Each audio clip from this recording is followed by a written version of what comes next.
Ուժեղ Հայաստան դաշինքի նախընտրական ցուցակը գլխավորող Նարեկ Կարապետյանը կտրականապես հերքում է իր Ռուսաստանի քաղաքացի լինելու մասին շրջանառվող տեղեկությունները, պնդելով, որ ունի միայն Հայաստանի քաղաքացիություն։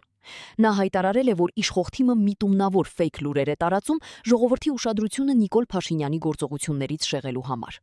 Կենտրոնական ընտրական հանձնաժողովից պարզաբանել են, որ իրենք թեկնածուին գրանցել են ՆԳՆ-ից ստացված պաշտոնական տեղեկանքի հիման վրա եւ տվյալների իսկությունը ստուգող մարմին չեն։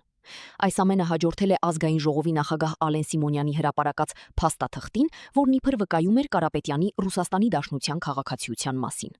Հիշեցնենք, որ այս հայտարարությունների ֆոնին քննչական կոմիտեն արդեն քրեական վարույթ է նախաձեռնել, պնդելով, որ Նարեկ Կարապետյանը դիտավորությամբ թաքցրել է օտարերկրյա քաղաքացիություն ունենալու փաստը։ Ֆեյքերի օրեր 3 նախ իմ ազնագրի հետ կապված, հետո Սամվել Կարապետյանի իբր պետական համակարգում աշխատանք ունենալու հետ կապված Ռուսաստանի։ Բոլոր այն մարդիկ, ովքեր Սամվել Կարապետյանի մասին այդ ֆեյք տվյալը տարածեցին իրենց անունից, նրանց դեմ հայցադիմում են ներկայացվելու